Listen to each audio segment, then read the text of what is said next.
Olá, pessoal! No vídeo de hoje eu trouxe alguns comentários que vocês deixaram pra gente em uma das lives que a gente fez recentemente e que eu achei muito interessante compartilhar. Esses comentários falam sobre tradução direta, né? Traduzir diretamente um texto, traduzir literalmente um texto, e eu vou comentar um pouco sobre isso aqui nesse vídeo. Se esse assunto te interessa, se você pesquisa no Brasil, né, ou no exterior e precisa escrever em inglês, eu já te convido a se inscrever aqui no nosso canal, porque toda semana tem um vídeo novo falando sobre escrita científica em inglês. E convido você também a já deixar o like, porque assim o YouTube entende que o nosso conteúdo é relevante e vai distribuir para mais pessoas esse conteúdo. Bom, o que vocês disseram, né? Vou deixar aqui para vocês os comentários. Foram 2 comentários, do Miguel e da Sandy. Os comentários falam assim: eu tinha dúvidas sobre resumos em inglês nos textos em português. Se a gente deve traduzir diretamente ou é melhor traduzir a parte cultural também. O que seria essa parte cultural, né? E a Sandy falou: essa questão do resumo é bem complicada, já chamaram minha atenção porque não fiz a tradução direta. Acho impossível fazer desse jeito, tem que adaptar. E o que eu imagino, né, que aconteceu nesses 2 casos aqui? Que a pessoa escreveu um texto, um artigo inteiro em português e ela precisou submeter o resumo em português e inglês. E aí compararam os 2 resumos e viram que não estava exatamente igual. Né? E o que é esse exatamente igual a gente vai ver nesse vídeo. E eu vou comentar um pouquinho com vocês sobre como fazer essa tradução, né? E às vezes até como defender a sua estratégia de tradução para isso. Primeiro, eu quero fazer uma diferenciação dos termos, né? Não tem como, eu sou da área da tradução, me formei em tradução aqui na UFO e eu preciso falar um pouquinho sobre os termos, né? Essas 2 pessoas, né, dos comentários, falaram traduzir diretamente, tradução direta. Mas na nossa área, traduzir diretamente ou tradução direta não necessariamente significa tradução literal. A gente pode ter tradução direta com o sentido de traduzir de uma língua estrangeira para a língua materna, né, essa direção. E isso acontece porque tem muitos tradutores que não fazem o inverso, né, que a gente chama de versão, que é traduzido da nossa língua materna, por exemplo, do português, para uma língua estrangeira, por exemplo, o inglês. Então, pode acontecer isso. Tradução direta pode ser isso, traduzir da língua estrangeira para a língua materna. Já a tradução indireta pode ser usada num contexto de traduzir um texto que já foi traduzido de um idioma para outro e você vai traduzir desse outro idioma para mais um. Então, você vai fazer uma tradução com base em outra tradução. Esse conceito de tradução indireta também existe. Mas, em se tratando de estratégias de tradução, a gente pode ter sim o termo tradução direta, e é um tipo de tradução parecido com o da literal, tradução literal, né?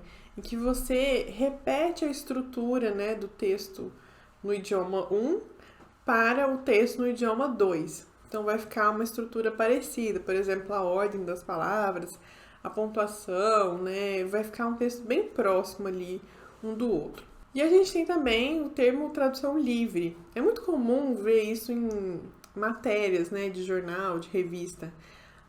Tal palavra em inglês, aí põe entre parênteses o significado em português, vírgula, tradução livre. Mas essa tradução livre, eu não sei muito bem por que eles usam esse termo, mas eu acho que é porque não contrataram um tradutor para isso, ou porque não existe uma tradução oficial para isso, não sei bem. Mas a gente pode chamar aqui de tradução livre como uma tradução que não segue à risca aquela estrutura do original. É uma tradução que considera muito mais o conteúdo, né? Passar a mensagem daquilo que está sendo dito, em vez de se preocupar em manter a forma do texto original. Essa tradução livre pode inclusive aparecer mais nas traduções literárias, né? Quando você vai traduzir um romance, um poema, então nem se fala, né? Você precisa de muita liberdade, você precisa de entender a sua interpretação, tem isso, né? A sua interpretação daquele texto que você está lendo, como que você vai traduzir, como que você vai observar os recursos linguísticos usados na primeira língua, como que você vai usar os recursos linguísticos da sua língua ou da língua para a qual você está traduzindo. Então, tem mais liberdade aqui, até porque tem mais possibilidades de interpretação. Nesse caso, a gente até poderia dizer que na tradução de artigos científicos, a tradução livre é possível, né? A gente pode usar mais foco no conteúdo do que na forma. Mas, em geral, a gente nem precisa muito disso. É em alguns aspectos, em alguns pontos da escrita que a gente vai usar mais isso. Então, o que a gente pode fazer quando a gente está diante da tradução de resumos ou de artigos? A gente vai usar a tradução livre, mas sem se preocupar muito em querer mudar totalmente o texto. A gente vai tender a seguir mais a estrutura do original. A gente vai ficar bem próximo dele. Então, se está lá sujeito, verbo, complemento, é possível que você vá reproduzir aquilo. Você não precisa ser muito criativo, né, nessa tradução. Mas tem algumas situações em que você vai precisar adaptar sim. Tem situações culturais, tem situações até gramaticais, né? Por exemplo, a gente sabe que em inglês a gente não escreve bola amarela, substantivo e adjetivo. A gente escreve o contrário, yellow ball. Então, como que você vai traduzir literalmente, palavra por palavra, nessa ordem e escrever em inglês? Não vai fazer sentido. Então, você precisa adaptar, sim, precisa ajustar esse tipo de coisa. E isso sai desse tipo de coisa gramatical até para, em inglês, essa estrutura que a gente usa em português fica estranha, soa estranha. Então, vou precisar adaptar, vou escrever de um jeito diferente, porque não é assim que se fala em inglês.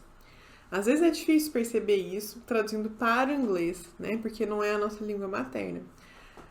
Mas com o tempo, com o estudo e com muita leitura, você consegue sacar isso e falar assim, não dá para traduzir isso aqui literalmente. Não dá para ficar muito próximo do original, né? Precisa mudar. E aí eu trouxe aqui 2 pontos principais que a gente pode considerar nessas alterações que precisam ser feitas, que são alterações linguísticas e alterações extralinguísticas, que a gente chama. As alterações linguísticas envolvem questões relacionadas à gramática. E aí, 2 desses pontos são pontuação e a ordem dos elementos da frase. Se vocês acompanham a gente há muito tempo, não precisa ser tanto tempo assim, mas vocês já devem ter ouvido falar que a gente recomenda que vocês escrevam frases curtas em inglês, né? Não copiem frases enormes do português para o inglês. Só que para você fazer isso, você precisa mudar a estrutura das frases, você precisa mudar a pontuação. E aí não vai dar para ficar a mesma frasezinha igualzinha estava em português ficar em inglês. Você vai precisar mudar a pontuação, mudar o sujeito e tal, mudar algumas coisas de lugar. E isso não vai deixar a tradução errada e não vai atrapalhar a comunicação. Pelo contrário, vai deixar o seu texto mais claro em inglês, porque em inglês a gente usa frases menores. Então, esse é um tipo de adaptação que a gente tem que fazer na hora de traduzir. Outra coisa que eu já comentei um pouco, né? Que é sobre os grupos nominais, essa posição, né? Substantivo, adjetivo, adjetivo, substantivo. A gente sempre vai precisar mudar em inglês, ou quase sempre, né? Porque o inglês tem uma estrutura diferente de apresentar esses grupos nominais. Eu falei até um pouco disso no vídeo que eu vou colocar aqui no card, que às vezes a gente fica em dúvida, né? Mas quando que eu inverto? Quando que eu uso preposição? E aí a gente precisa investigar um pouco sobre isso nesse vídeo.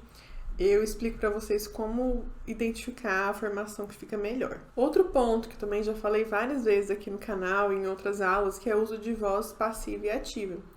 Em português a gente costuma usar mais a voz passiva, e em inglês a gente pode usar mais a voz ativa, que deixa o texto mais dinâmico, mais objetivo. Então você vai precisar fazer uma alteração aqui, encontrar um sujeito, né? Trocar algumas coisas de lugar para o texto ficar mais parecido do estilo de escrita científica em inglês e não do estilo de escrita científica em português. Outra situação linguística que a gente pode mexer é quando em português a gente tem uma determinada estrutura e quando a gente traduz isso literalmente, né? Mantendo essa estrutura, o sujeito fica muito longe do verbo em inglês. Aí você fica, nossa, mas está muito longe, né? Aí você precisa adaptar a frase para que as palavras não fiquem tão distantes assim, fiquem mais próximas e facilitem a leitura. Então, todos esses pontos linguísticos são pontos a serem considerados que vão demandar, sim, uma alteração na estrutura da frase e uma mudança, né, para a tradução não ser literal. E aí nós temos as alterações extralinguísticas, que eu acho que é um pouco do que os nossos alunos falaram, né? Que são as alterações que não têm a ver com o idioma, né? Não tem a ver com gramática, tem a ver com contexto.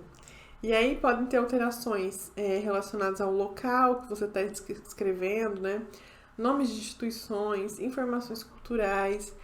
E isso sempre causa dúvida, né? A pessoa às vezes fica tipo assim, mas eu tenho que traduzir o nome desse rio, ou eu tenho que traduzir o nome dessa faculdade, como que eu faço? Deixo em português, deixo em inglês, coloca a tradução na frente, isso varia muito. Já tem um vídeo aqui no canal falando sobre tradução de nomes de instituições, eu vou deixar aqui no card para vocês verem depois, que eu falo sobre várias situações em que você pode traduzir ou não o nome das instituições. Mas a regra geral é, primeiro, você olhar se essa instituição tem um site, ou se ela tem algum nome que ela mesma usa em inglês. Porque se ela tiver, você usa esse nome em inglês e pronto.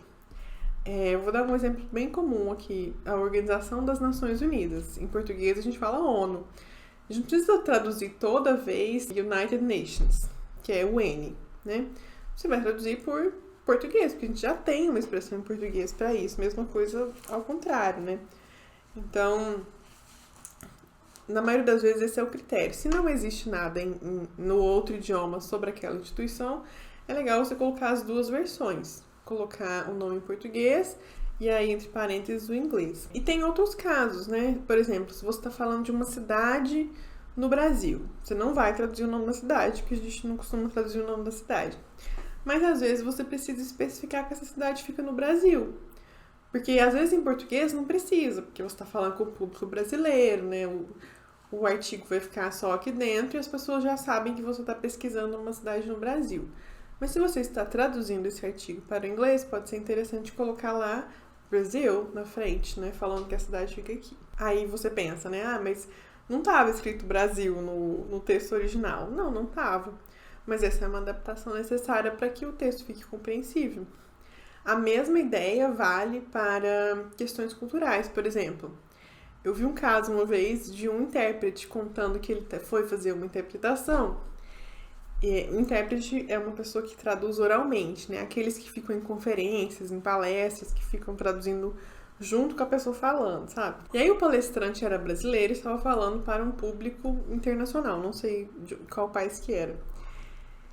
E a primeira coisa que o palestrante falou foi, ontem no Fantástico, e aí o intérprete pegou essa bomba logo de cara, assim, né? Se você fala pro público assim, yesterday at Fantastical, o que é fantástico, gente? Como que as pessoas que não estão no Brasil sabem o que é fantástico? Você tem que explicar. Então, no programa de TV que passa aos domingos à noite, ou no programa de TV que familiar, alguma coisa assim, o programa de notícias brasileiro. Você não precisa traduzir fantástico o nome, mas é legal colocar essa introdução e aí depois o nome do programa, porque aí a pessoa vai saber o que você está falando. Mesma coisa vale para a empresa, né? Se você vai colocar o nome de uma empresa conhecida, você pode colocar lá The Company, né? Empresa tal. E aí você coloca o nome da empresa. E isso também vale para outros aspectos, por exemplo, uma comida, um costume, uma festa. Você vai precisar incluir alguma explicação, nem que seja curtinha, para que a pessoa se situe naquilo, né? Mas não tá no português. Gente, não interessa. A pessoa que vai ler inglês, se você não explicar, ela não vai entender. E a comunicação não vai se realizar. Então, esse tipo de adaptação, ela é necessária sim. E aí, por último, eu quero falar um pouquinho sobre essa expressão que eu acho super legal. Tem até um livro na área da tradução que chama O Jeito que a Gente Diz. Muitas vezes a gente traduz alguma coisa e pensa, não, dá para entender. O jeito que eu traduzi, a pessoa vai ler, ela vai entender. Mas aí a pessoa às vezes lê aquilo e fala assim, eu entendi, mas não é assim que a gente fala. E isso é muito comum quando a gente tá, por exemplo, conversando com um gringo, né? Não sei se vocês têm essa experiência ou não, mas mesmo vendo, né, um gringo falando português, a pessoa fala de um jeito, você entende, mas você fica tipo assim, nossa, mas não é assim que a gente falaria, né? E a mesma coisa vale para o inglês. Só que quando você traduz para o inglês, é um pouco mais difícil perceber essa nuance. E aí a gente tende a ficar um pouquinho mais próximo do original, né? Um pouquinho mais próximo da estrutura do português. E é com o tempo, com o estudo, com bastante leitura, que a gente vai percebendo qual é o jeito que a gente diz em inglês. Até pouco tempo atrás, eu trouxe um tópico para o Instagram, nos nossos stories, sobre uma coisa que eu acho muito chato, que é a expressão take your time, ou então take a deep breath, expressões que começam com take. Às vezes as pessoas traduzem literalmente no sentido de, o que é take? A take é tomar, levar. E aí traduz isso, e aí você lê e fica tipo, entendi, mas não é assim que eu ia falar. Por exemplo, take your time, leve seu tempo, tome seu tempo. Sabe? Tá, entendi, mas não... eu falaria assim, leve o tempo que você precisar. Ou leve o tempo que for necessário. Ou então, take a deep breath, né? Respire fundo. Aí a pessoa vai lá e fala, tome uma respiração profunda. Gente, não é assim que a gente fala. Isso é uma coisa visivelmente traduzida literalmente do inglês. Então, tomem cuidado com isso. É muito difícil, às vezes, perceber essas nuances. Porque às vezes a gente tá muito imerso no original, né? Tipo, você tá no original, aí começa a traduzir e fica ali muito original, tradução. E tem dificuldade de distanciar dessa tradução, né? Ou desse original e fazer uma tradução mais próximo do seu leitor. E não de quem escreveu o texto original, né? O que eu sugiro para vocês é que vocês se distanciem um pouco do texto. Então, traduzir o artigo, traduzir o resumo, deixa ele descansando um dia mais ou menos, e aí volta para aquela tradução sem ficar cotejando, né, que a gente fala, sem ficar comparando com o original. E ver se tem coisa estranha naquele texto que você traduziu, se tem coisa que precisa ser explicada, se tem coisa que precisa ser alterada, mudar a ordem, essas coisas assim. E não fiquem com muito medo de não perceber esse lance do jeito que a gente diz. Porque o texto científico, como eu já disse para vocês, é um texto muito objetivo, né? Muito direto. Então, dificilmente você vai cair numa situação em que você vai escrever algo muito estranho, que a pessoa vai falar que não é daquele jeito que se fala em inglês. Porque é um texto objetivo. Essas nuances, né, do jeito que a gente diz, em geral aparecem em conversas, em textos mais literários, em textos mais livres, que dão abertura para outras interpretações. Então não tenham medo disso e mantenham sempre boas leituras em inglês para vocês irem pegando esse jeito que a gente diz em inglês. Não é algo impossível, tá, gente? É muito comum tradutores brasileiros escreverem muito bem inglês. Aqui na UNA a gente faz praticamente só isso, né? Traduzir para o inglês, revisar inglês, porque é possível aprender essa forma como se escreve em inglês, principalmente no artigo científico, que é um texto muito objetivo, então não tenham medo.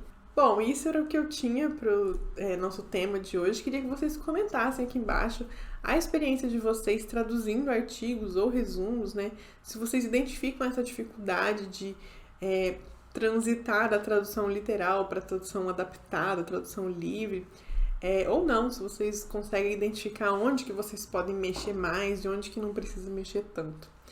Muito obrigada por terem ficado até aqui e vejo vocês na semana que vem.